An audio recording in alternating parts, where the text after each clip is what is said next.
Hey guys, only superheroes will survive this lesson. I'm warning you. Because it's one of the lessons that when we have those giant classical Russian sentences. And when I show you the sentence of today, you're going to faint. So if you are brave, remain with us. If you want to quit, it's better quit now. My name is Arik. I'm going to be your Russian coach for the next half an hour or so. And we continue with further Dostoevsky, Маленький герой. And by the way, guys, I'm sorry for the break. I had some personal circumstances that I just needed to handle. But now we are back and we will be having fun with Russian classics in the original. Here's the only channel that is doing that as far as I know. So please open your printed materials of Fyodor Dostoevsky, Маленький герой. If you don't have your printed materials, please open the link below this video. But you need to have it printed if you want to continue in our a little bit strange but very effective Russian school. So Fyodor Dostoevsky, Маленький герой, I'm going to show you what place in the story you need to find. And I'm going to remind, for those who are just joining us now, where we stopped the last time. So look, guys. So guys, please look at the screen. So look, we will read today this very short sentence, but after that, sentence starting from возле. Look how it goes. So it goes, it's this long sentence. That's why I said, just remain here if you're brave enough to handle it together with me. And the plot is as follows. We have a big party near Moscow, a very glamorous party, very rich party. And we have among the guests that are coming and going all the time, there are two people. A young blonde lady who behaves kind of crazy, and an 11-year-old boy who is the narrator of the story. And between that boy and that lady, there is a kind of a bizarre relationship. She misbehaves with the boy, breaking his fingers, kind of hurting him, laughing at him, and stuff like that. So, breaking his fingers, not literally, but, just making it painful for him. And last time we learned that crazy, a little bit strange, peculiar young lady had a girlfriend. And that girlfriend was her far relative, and she was a noble person with high morals. Probably high moral standings. At least that is the impression I got. Because I'm going to remind you the last sentence. I'm going to read it and I'm going to translate it. And if you want more detailed analysis, please watch the previous video. So the name of that girlfriend was Madame M. Madame M. Madame M была тоже очень хороша собой.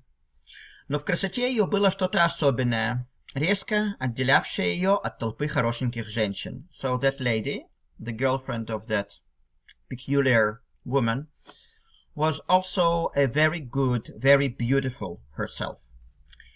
But in her beauty there was something special, abruptly separating her from a crowd of cute women. Remember? Хорошеньких женщин, cute women. Было что-то в лице ее, что тотчас же неотразимо влекло к себе все симпатии. Или лучше сказать, что пробуждало благородную, возвышенную симпатию в том, кто встречал ее. So in her face, there was something that all the time pulled towards itself all the sympathies. Or, it's better to say, something that rose a thankful, noble sympathy in a person who met her. You remember? So that is the depiction, the description of that other lady. And then we will continue from here. Dostoevsky continues to depict that friend of the lady. Есть такие счастливые лица. So there are such happy faces. That's simple. Now I'm going to read this giant sentence. You'll probably not going to get much of it, but after the lesson, towards the end of the lesson, at the second reading, you will get much more. We're going to create a little miracle together. Listen. Возле нее всякому становилось как-то лучше, как-то свободнее, как-то теплее. И однако ж ее грустные большие глаза, полные огня и силы, смотрели робко и беспокойно, будто под ежеминутным страхом чего-то враждебного и грозного. И эта странная робость таким унынием покрывала подчас ее тихие короткие черты, напоминавшие светлые лица итальянских мадонн, что, смотря на нее, самому становилось скоро так же грустно, как за собственную, как за родную печаль. So, guys, what do you think? How much of that did you get? Now, please take your pens, papers, pencils, etc., and we will start working. Всякому means to everyone. And становилось means happened. But you can underline here всякому становилось. And in this case, всякому становилось means everyone felt. Yeah? Everyone felt. Therefore, возле нее всякому становилось как-то лучше. We'll translate, near her, everyone felt somehow better. Как-то means somehow. Как-то свободнее. So somehow, свободнее. You remember свобода, freedom. So свободный, free. Свободнее, freer, more free. Теплее means warmer. And now you're going to understand this, the beginning of this sentence. Возле нее всякому становилось как-то лучше, как-то свободнее, как-то теплее. So near her, everyone felt somehow better, somehow freer, somehow warmer. И однако ж ее грустные большие глаза, полные огня и силы, смотрели робко и беспокойно. Однако ж, you can underline, je here just strengthens the emotion, but you can underline it as one expression, однако ж, however. And then Dostoevsky says, ее грустные большие глаза, so her sad and big eyes, полные огня и силы, so полные, full of fire, огня comes from огонь, fire, и силы, сила means power, so ее грустные большие глаза, полные огня и силы, would mean her sad, big eyes, full of fire and power. Смотрели робко и беспокойно. So, смотрели, looked, робко, timidly, in a timid way. Беспокойно, беспокойный means, I would say worried, but I'm going to check it, to check in the dictionary if there is more precise translation. Yeah, so беспокойно means restlessly, but it kind of conveys the idea of being worried. But we will translate that restlessly. Будто means as if. Yeah, so please underline, right above that, as if. Под ежеминутным страхом. So pod means for in this case. Ежеминутным, minute by minute, or something that is happening every minute. And strachem comes from strach, which is fear. So it depicts her eyes. Look now how it works together. Now you will get it. Ее грустные большие глаза, полные огня и силы, смотрели робко и беспокойно, будто под ежеминутным страхом. Okay, so her sad and big eyes, full of fire and power, looked timidly and restlessly, as if for the every minute fear, so fear that is happening minute by minute. Fear of what? Чего-то враждебного и грозного. So fear of something. Враждебный comes from враг, which is enemy. So враждебный, it's hostile. Hostile. И грозный means threatening. Грозный, threatening. Yeah? Now, let's translate all this part of the sentence up to here, and you're going to get it big time. Есть такие счастливые лица, so there are happy faces like that. Возле нее всякому становилось как-то лучше, как-то свободнее, как-то теплее. So near her, everyone felt somehow better, somehow freer, and somehow warmer.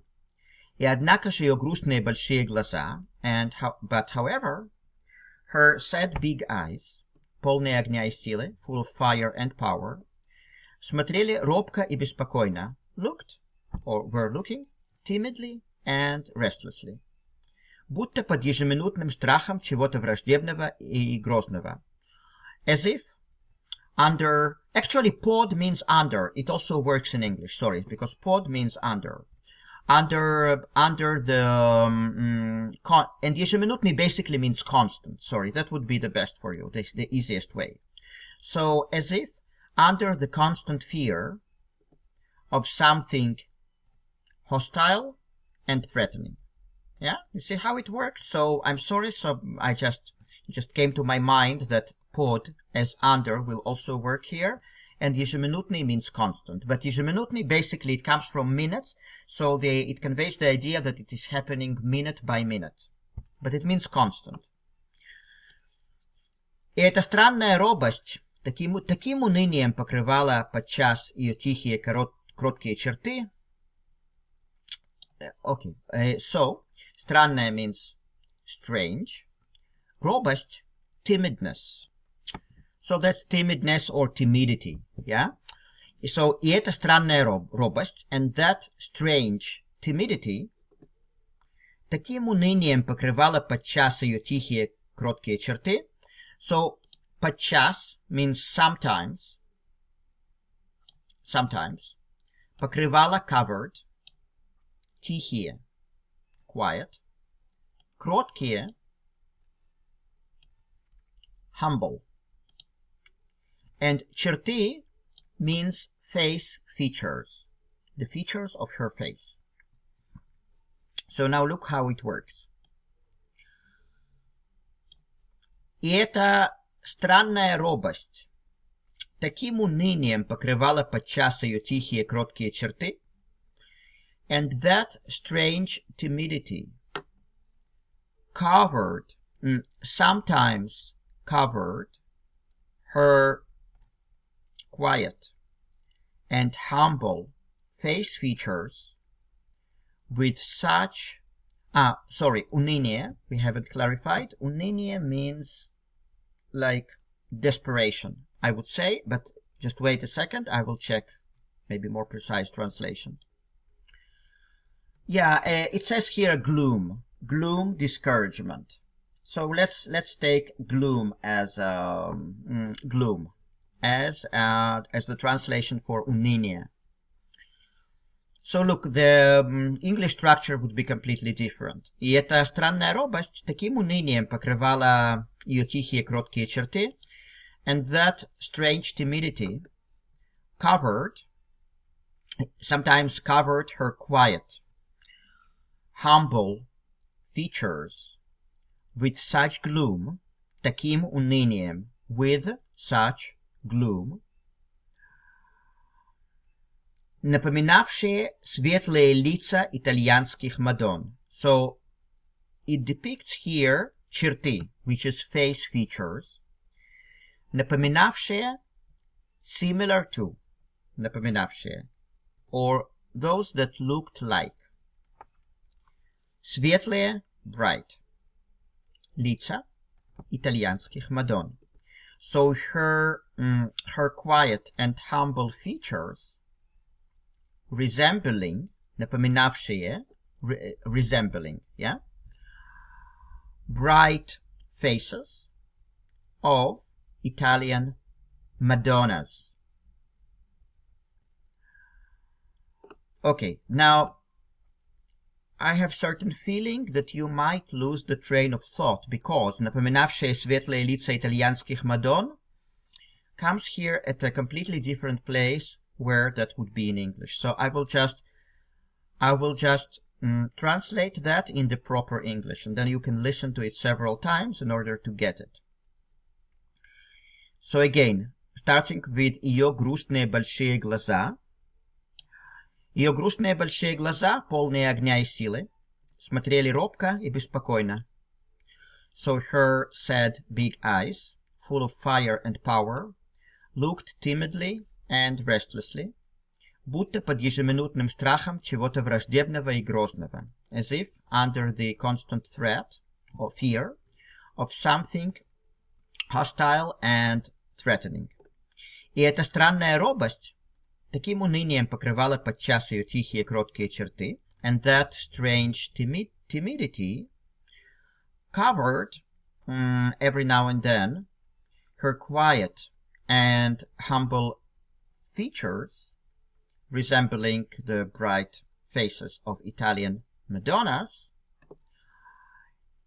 Таким унынием, with such gloom, so it covered her face with such gloom, что, смотря на нее, that, looking at her,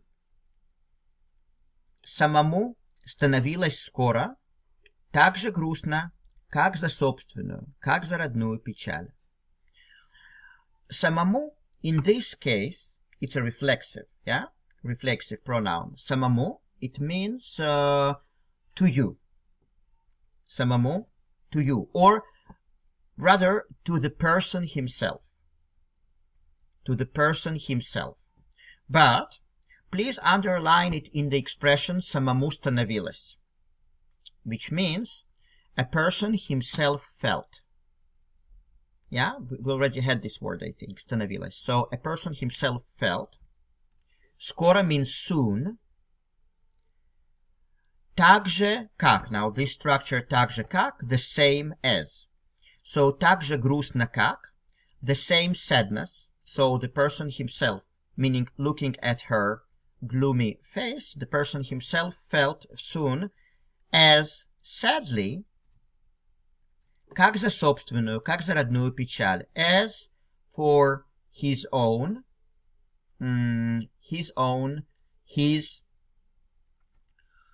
Now, родная. So you will get it right now, don't worry. Родная means also like your own, your inherent, something that is inherent with you. And печаль means sadness. So basically the idea here that looking at her face, the person himself soon felt the same sadness as if he would be sad himself. So that is the meaning. Now look how Dostoevsky says that. Again. Что, смотря на нее, that looking at her, самому становилось скоро так же грустно, как за собственную, как за родную печаль. So to you, to yourself, or to the person himself, it became soon as sadly as for his own, his inherent sadness. So родную comes from родной, and it means native or inherent. Yeah? Now, I hope you got it. If you still didn't get it, then you can just write it in the comments, the specific part of the sentence that you didn't get. But I'm a little worried that you didn't get the structure of the sentence towards the end. So I will just again read and translate it from here as close to the original as possible, but also that in comprehensible English. Эта странная робость таким унынием покрывала подчас ее тихие кроткие черты, напоминавшие светлые лица итальянских мадонн, что, смотря на нее, самому становилось скоро так же грустно, как за собственную, как за родную печаль. And that strange timidity, with such gloom, covered sometimes her soft and humble features, resembling bright faces of Italian Madonnas, that looking at her, the person himself felt soon as sadly as for his native sadness. I think now that was more comprehensible. And now, guys, that's the pinnacle of our lesson, when I'm going to read all this part, and you're going to compare your comprehension now with the comprehension at the beginning of the lesson. And you will see a little miracle, at least I hope so. And if you want to do repetitive listening, you will have just this part. You will have a special link down below the video to that particular part where I read this whole passage. Now listen. Just a second, I will just... Sorry for the delay. Okay. Есть такие счастливые лица. Возле нее всякому становилось как-то лучше, как-то свободнее, как-то теплее. И однако ж, ее грустные большие глаза, полные огня и силы, смотрели робко и беспокойно, будто под ежеминутным страхом чего-то враждебного и грозного. И эта странная робость таким унынием покрывала подчас ее тихие, кроткие черты, напоминавшие светлые лица итальянских мадонн, что, смотря на нее, самому становилось скоро так же грустно, как за собственную, как за родную печаль. By the way, guys, every time you see ее here, you need to put, if you have it printed, 2 dots above yo. So that's not ye, but ее.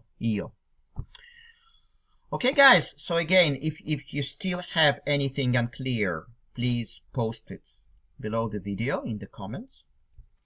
My name is Arik, and if you need to polish your Russian, regardless of your level, I have very good practice, very good strategies, and very good materials. So you can have the first Zoom meeting with me completely for free.